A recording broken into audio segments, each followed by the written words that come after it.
Welcome back to this long and tedious part of Minecraft. I've decided to make the AFK hole a bit more home-like and put wood around the edges.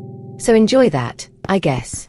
My daughter has been drawing pictures of a man in her room and I finally saw him last night. I don't know if this is the right place, but I'm terrified and I need help figuring out what to do. My daughter Emma just turned 5 in September. She's always been a normal, happy kid. Good imagination, but nothing concerning. About 2 months ago, she started having trouble sleeping.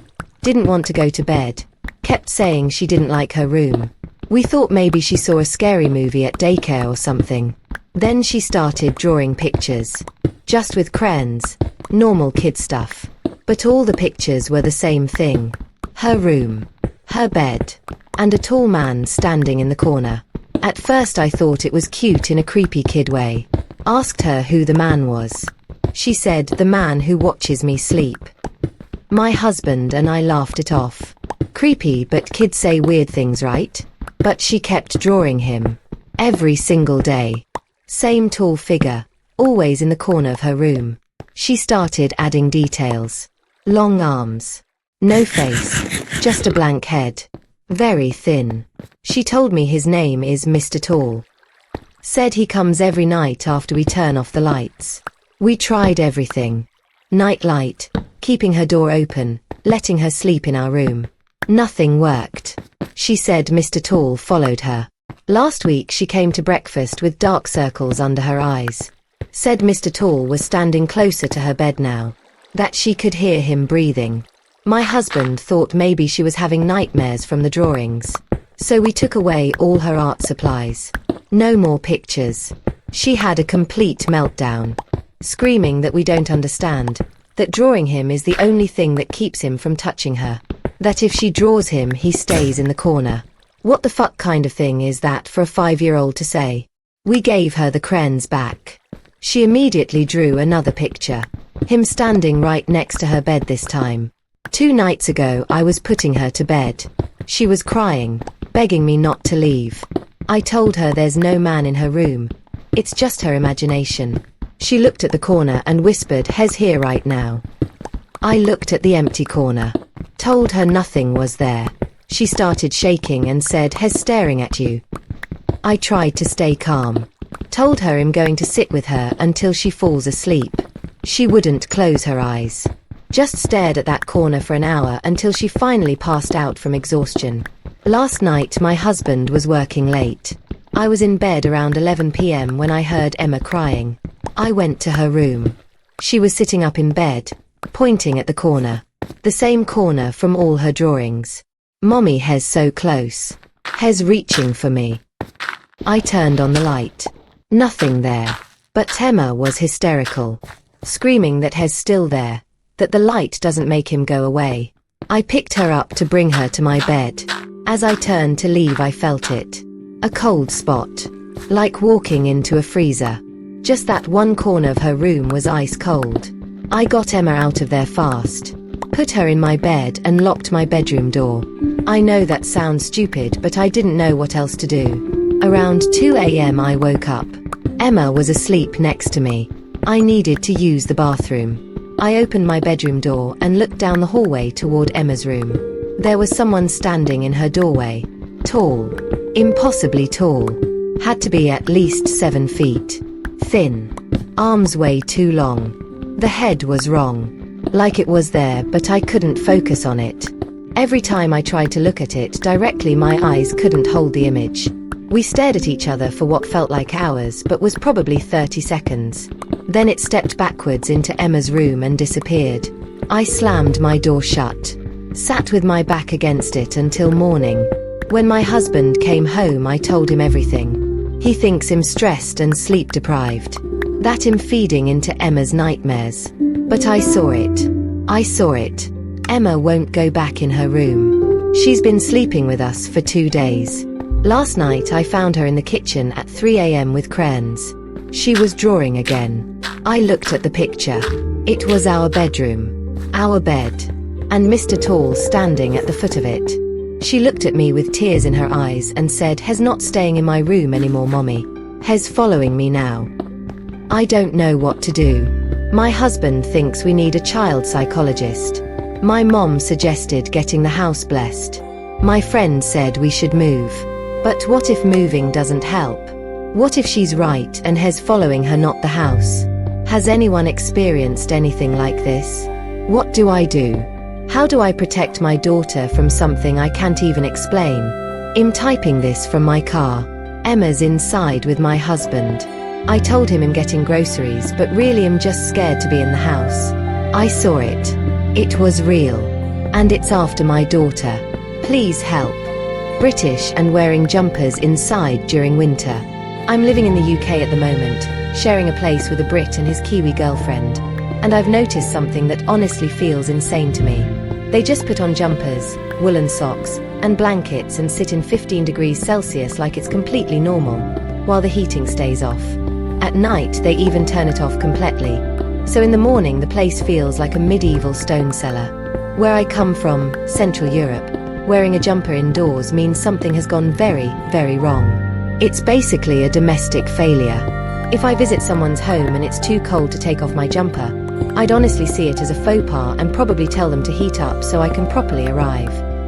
So I have a few questions. To Brits, do you genuinely consider this normal household behavior? Like, yes, this is normal and standard. To everyone else in Europe and beyond, would you also find it completely nuts to have to wear layers of clothes and jumpers inside your own house in winter, instead of heat the house so you can be comfy in just a t-shirt? Has anybody ever argued a school fine and won? Took the stepdaughter out of school for a week last month after my mum passed. I live in Stoke and the family's in Cornwall. Had a call on the Tuesday night to say mum had taken a turn and I should get there ASAP, so packed the wife and kids in the car, wasn't doing this without them, and made the drive. Let the school know first thing in the morning that she wouldn't be in for the rest of the week. Everything fine. Mum passed on the Wednesday and me, brother and sister, then had to deal with everything that comes after. We got the death certificate on the following Monday, went to the funeral director on Tuesday, and then we drove home that night. Kid was back in school, albeit tired and reluctant, on the Wednesday. When I took her in, I spoke to the head teacher and explained that the funeral was on the 21st and, as we need to sort through and empty the house, we'd need to take her out for another week. Again, I'm not doing this without them at my side. I was told it would be no problem. Just fill in the absence form, yada yada. Fast forward to today and we've had a letter to say the absence isn't approved and they'll only allow the day of the funeral. Any other absence will result in a £160 fine for each parent. They're essentially saying that I need to pick her up on Monday, drive 300 miles to bury mum on Tuesday, then get straight back in the car to have the kid in school on Wednesday morning. Has anyone ever fought one of these fines and won? Would it be worth the effort at a time with so much other stuff up in the air? Absolutely baffles me that in the free world the local council thinks they can charge £320 for a kid to go to their own nan's funeral. One step closer to homeschool. I saw Lil Dicky at the airport today and creeped him out. I was flying home from a work trip. As I approached the portion of the security line where they distribute people out to the people who check your ID, I notice a man who looks suspiciously like Lil Dicky a couple people ahead of me. He had no luggage, just a small crossbody fanny pack type bag.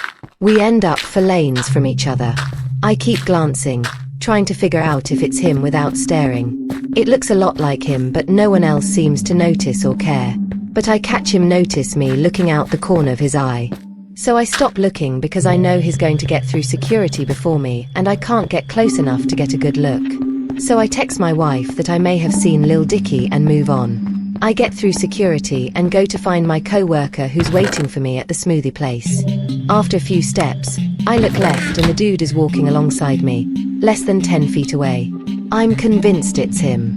And apparently I look for too long because he notices me looking and speeds up his waking. And before I know it, the dude is cruising away from my intrusive gaze on some Helis. At this point, I've already decided it's him. I got close enough to get a good look and he is clearly not thrilled about being recognized. But he's rolled off into the abyss and I'll never see him again, and that's fine. Except no, wait. I get to the smoothie place where my co-worker is waiting, and who else but Dave Bird aka Lil Dicky is checking out at the smoothie counter. I've now had 3 looks at the dude and each time I'm more and more confident. But I know I can't keep staring at this guy, so I just go on about my life. My co-worker and I sit at the massage chairs and shoot the breeze, and Lil Dicky goes off to drink his smoothie. Except wait again, because he sits with his back to us about 50 feet away. I don't really pay attention because I've decided it's him and that's cool, and now I can go about my day. Well, after 30 minutes or so, I'm just doing my usual glancing about my surroundings, and I just happen to catch his eyes as he's walking back to his seat from throwing his smoothie away. And upon meeting my glance, he deviates from his path to sit behind a pillar, completely blocking me from seeing him without going out of my way, which I felt no need to do. And so there we have it. I had a very odd, sort of private one-on-one moment with a celebrity in an airport where they didn't want to be recognized, and I wanted to confirm I recognized them correctly. Or it was someone who looks exactly like him, doesn't want the attention of being mistaken for him, but puts zero effort into looking different. Am I overreacting after seeing my husband's Reddit account? My husband and I are very into wine, and he mentioned seeing a certain post in that subreddit, so I went to that post and found his account, which was easy since he used the same username he uses for Xbox and other apps. I always read about other people finding things and never thought it would be me. But here we are. He doesn't have any posts, but he belongs to the subreddit Sex and Dead Bedroom. Ouch. It hurts to see, even though I know we don't have sex as often as we used to. But I do track our intimacy on my period app, and I look to see how bad it was. Right now it's sex once a week this month and last. We used to have sex maybe 3 times a week. I just wish he would talk to he about it instead of responding to comments and reading things via Reddit. I've been struggling with my mental health for a while now, and there have been a lot of med changes, so I'm definitely less in the mood. If it was bothering him this much, he could have talked to me about it and explained his needs. Am I overreacting? I got stood up at the altar, but the worst part, he didn't even call. His brother did. I got stood up at the altar, but the worst part, he didn't even call. His brother did. Jason and I had been together for 4 years. We met in college, survived long distance, and built what I thought was a solid future. He proposed on a beach trip with our families, the kind of moment you only see in movies. Everyone said we were meant to be. The morning of our wedding, I woke up smiling. My dress hung by the window, sunlight spilling across it like some kind of blessing. My mom was crying happy tears, the photographer was snapping pictures, and I was counting down the minutes. Then my phone buzzed. It was his brother, Adam. He didn't even say hello. Just, he's not coming. At first, I laughed. I thought it was a joke, some stupid prank between brothers. But Adam's voice cracked. He left last night. He said he can't do it. The room spun. My mom's face went pale. The flowers, the music, the hundreds of guests waiting. It all suddenly felt fake, like a play I'd been cast in without a script. I didn't cry that day. Not once. I smiled through every "I'm so sorry" and posed for photos with my bridesmaids because I refused to let him ruin my story. But when I got home that night, still in my wedding dress, I finally fell apart. A week later, I got a letter from Jason. He said he loved me too much to trap me in a future where he wasn't sure. Whatever that meant. I burned the letter. A year later, I met Adam again, by accident, at a coffee shop. We talked for hours. He apologized for how his brother hurt me, and somehow, that conversation turned into friendship. Now, 3 years later, we're dating. Carefully. Honestly. And I finally understand. Sometimes heartbreak doesn't destroy you. It clears the path to the person who truly sees you. Has he caught feelings? Am I overthinking? My boss just got out of a bad relationship. We are friends. Honestly feels like we are best friends at this point. So I have been supporting him through this. But I've been thinking about the past few months and am questioning if he's catching feelings. 'Cause I feel myself starting to crush hard. When I come into work in cute as hell outfits, I can always feel his eyes scanning me head to toe. He never says anything, just looks, but I can't read what his face is saying. Other people compliment my outfits. Men, women, non-binary, all tell me how cool my pants are or that my sweater is adorable. I specifically mean in the workplace in front of him. There are about 7 employees and 6 out of 7 compliment, but he'll sit quietly, almost staring. We talk a lot in person, and I arranged a group hangout. I then couldn't make it due to a family thing, but everyone else still could. Well, he walked up to me all excited to talk to me about the plans, and when I told him I wasn't going to be there, he deflated like a balloon in front of someone else who was still going. He got me a small edible gift. I wasn't able to say thank you to him for like 3 hours, and when I did, he seemed down. I did a little thank you at the time because I had other things to do. Like an hour later, I saw him, still looking depresso, and I told him in more detail how much I liked the gift, and the rest of the day he was happy. No gloom. There are a few other micro things that feel like signs. Now counter-argument for how he might not. He has talked about someone else he is developing feelings for, though they are not available. He has expressed the knowledge of how these might be superficial feelings. Sue thoughts. Ita for physically defending myself from a grown man when I was late bringing his daughter home. Me, 20 male. My date, 20F. And her father, 40M. I had taken an interest in this girl, and before taking her out on our first date, I found out that she still lived her parents and she had a curfew. I respected that she was smart enough to pick a college in her town and staying with her parents. I planned on taking her out to putter golf and have our conversation part done there while we ate some walking tacos. Upon picking her up, her father is this much older man and, according to my date, was very traditional on dating.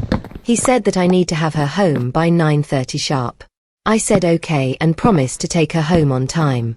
We had our date and it was a fun interaction. Unfortunately, on the way home, there was this jerk who wouldn't let us pass and was going almost 15 below the speed limit. I ended up arriving at her house late. I planned to explain myself when walking her up the walkway to her door until her father physically grabbed me by the collar of my shirt and threw his free hand in a fist. Out of reaction, I had gotten behind him and twisted his arm. I kept him there as he swore at me and said I will never date his daughter. I let go and sped off in my car. Later my date called me, telling me that I need to apologize for attacking her father and hurting his pride. I do feel bad that I did this, but I also feel justified for what I did. My boyfriend, 22M, and I, 22F, have been together for almost 4 years. We've gotten along amazingly with almost everything. We tend to consider ourselves the same person due to us agreeing on basically everything. I can count on one hand how many arguments we've had that have escalated to raising our voices at each other. Our sex life has been overall good, and we both agree on certain aspects of sex. However, there is one thing we struggle to agree on. I cannot bring myself to have sex on my bare sheets without first laying down a blanket first. It takes at most 30 seconds to lay down the blanket. I keep the blanket right next to my bed and I try to get the blanket down fast enough that my boyfriend doesn't get impatient. I admit I am a neat freak. I teeter on being a germaphobe to the point where I wash my hands so much that my hands are constantly painfully dry and red. I've attempted to lessen my compulsion for cleanliness, but it's such a challenge. It's not to the point where it consumes my life, but it's a near constant thought. My extreme cleanliness only started happening when I started college at age 18. I used to not care as much. I grew up in a cluttered, chaotic, and somewhat dirty home. I believe I subconsciously want to avoid my home looking like the home I grew up in. I understand I should go to therapy and try exposing myself to dirtiness to become more comfortable. My boyfriend knows about my intense desire for cleanliness, and I do believe he criticizes me a lot for it. He picks on me for my habits. I can understand his frustration, as his threshold for cleanliness is noticeably less than mine, which doesn't normally bother me. I understand my idea of clean can be somewhat extreme. I try my best to compromise, but I feel a compulsion and I feel almost panicked when things aren't up to my standard of clean. I know this behavior is concerning. I've considered myself to have a mild form of OCD, anxiety, germophobia, etc., but I've never been officially diagnosed. Anyways, back to the main topic. I wash my bedding consistently, every 1 to 2 weeks, and I cannot bear the thought of laying either my bare ass or my boyfriend's bare ass on my bedding and then later laying my head near that spot on the bed. I'm not saying my boyfriend is gross or that he doesn't clean himself, but in reality, assholes are dirty. Assholes harbor bacteria and leftover fecal matter despite how much you wash. I cannot imagine that coming in contact with my face. My boyfriend calls me wanting to put down a blanket a ritual. I agree that it can kinda kill the mood and can make sex less spontaneous and fun. We've never had an argument about this that resulted in raising our voices, but I can tell he becomes less enthusiastic about sex when he sees me laying down the blanket. I then get anxious and mad at myself for making him upset, and it repeats itself. We've discussed it, and I tell him I'll try to change, but I haven't made much progress. I know he's upset about it. I want to not upset him, but I don't want to cause myself anxiety in the process. And my experience with sex is way less anxiety-inducing and more fun when I can focus on sex instead of germs. I've discussed this with my boyfriend, and we haven't come up with a solid compromise yet. Faces speak louder than words.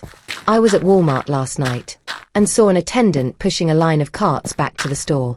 A few yards away, a beat-up pickup truck was backing out of a space next to him. I thought the truck would stop, but no, he backed right into the carts. The attendant jumped out of the way and the truck backed another foot, then slammed on the brakes.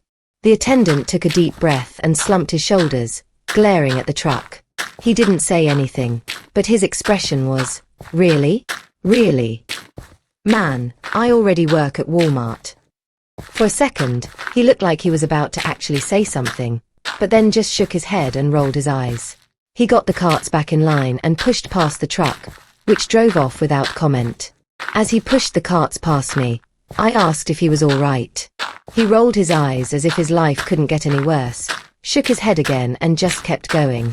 Personally, I respect Walmart's employees. They put up with a lot. Last night though, this guy was just over all of it. I just smelled the worst body odor of my life. Yesterday I volunteered at an event that involved guiding kids and their parents walking through the woods as part of an educational and fun trick-or-treat walk. I was in the back to make sure everyone was accounted for. This man passed me to catch up with his wife and children. From then on he stayed in the back, so I was right behind him. He smelled like sour, rotten cheese that was baking in a car in the middle of summer, and then somebody tried to rub a car freshener tree on the rotting cheese. It was palpable. Every time he moved forward, his BO lingered and I walked right into it. I could smell him from 10 feet away. From 30 feet away because of the breeze. This wasn't just regular BO. This was foul. This was the first time in my life that I actually considered BO offensive. It truly felt like a violation of society's unspoken rules, like an assault on my senses. I am not over-exaggerating or trying to be funny. It was that bad. How could somebody smell this bad? And he was carrying his small child. How did she not get nauseous? How did he have a wife who followed him around? I wanted to yell at him to take a shower and change his clothes. I actually gagged and almost threw up. And I am trying to practice compassion, because maybe he has health issues or something. It felt like a cartoon where the odor was personified by a hand that creeps up to me and smacks me in the face. This is my story of unordinary BO. This is my testament. Funny man in the window. So about 20 years ago, my sister, 27 now, would regularly visit my grandmother's house with mum and dad for sleepovers when mum and dad had things on. The strange thing was every time my sister would stay over, she always woke my grandmother up and alerted her, usually late at night. She always sat in front of the window in her room pointing and laughing, "Funny man in the window," as if there was a man there, playing a show and making her laugh, entertaining her. But my grandmother never saw anything. She brushed it off as silly imagination from a young kid. So this happens for a few years in her young years, so about 6 to 8. When she was around 9 years old, the family had a gathering at the grandmother's house, a regular occurrence, and they decided to look through some old family photos. This is where it gets dark. In one of the photos, my sister points and laughs at a man in a family wedding photo from circa 1900. It was the funny man in the window she had been seeing. And without any other way to put this other than bluntly, it was my sister's great uncle who had hung himself out that very window my sister was seeing him around the 1920s. Yeah, creepy. My wife's niece is freeloading. Hi. I'm not really looking for a solution or to solve my problem. I just need to vent. To get this bullshit out because it's eating me up. About 6.5 months ago, my wife approached me about her niece, May, who is 20 years old, moving in with us for a few months. My wife was completely on board while I had my reservations about it. I wasn't too thrilled about having a 20-year-old living with us.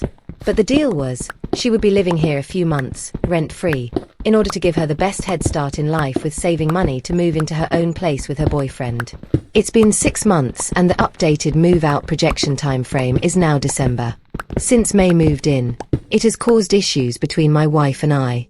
We've had a huge uptick in electricity, gas, and water usage. Our home internet has a data cap of 1.2 terabytes. Since May moved in, we've hit our data cap several times, which costs us an increased internet service bill due to the overage.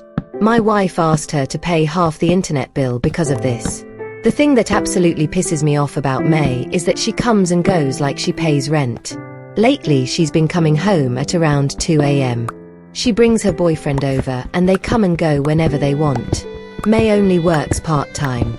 It's something that my wife and I have been arguing about for a few months now. My argument is that May moved in to save money and she refuses to get a second part-time job or find something full-time. I want her to save money so she can move out. She sometimes doesn't clean up after herself and will often take 2 showers a day. It's not uncommon to find her clothing sitting in the washer or dryer. The biggest issue I have is the lack of privacy. I no longer am free to walk about my own home in boxers or briefs. I can't just hang out in the living room to watch a movie on my day off because May and her boyfriend, or whoever she has over, comes and goes, disturbing my peace. We've given up a lot to have her move in with us. I no longer have access to my spare bedroom, which used to be my gaming room. The second bathroom is no longer accessible either. But that's not the worst part. The thing that is really questioning my marriage is how my wife dismisses my concerns. She thinks I'm somewhat out of line for having an issue with May coming and going throughout the night. She says I'm yelling at clouds. Hell, she's been shushing our daughter and myself in the late mornings because May came home at 1 a.m. and is asleep, saying that we need to be quiet because May is sleeping. Sorry, but fuck that. I will not be shushed in my own home so our freeloader can sleep in after a full night of going out. I don't think I'm out of line though. We had an agreed upon date for her to live here, which was supposed to be 2 to 3 months, but is now getting closer to 7 months. She doesn't contribute to the household in any way possible besides the $50 for intern A, and comes and goes with visitors, at all hours of the night, like she pays rent. Yesterday, her friend was partially blocking my driveway, so backing into my garage was difficult. It's small things like this that keep adding up, and my wife makes excuses for it.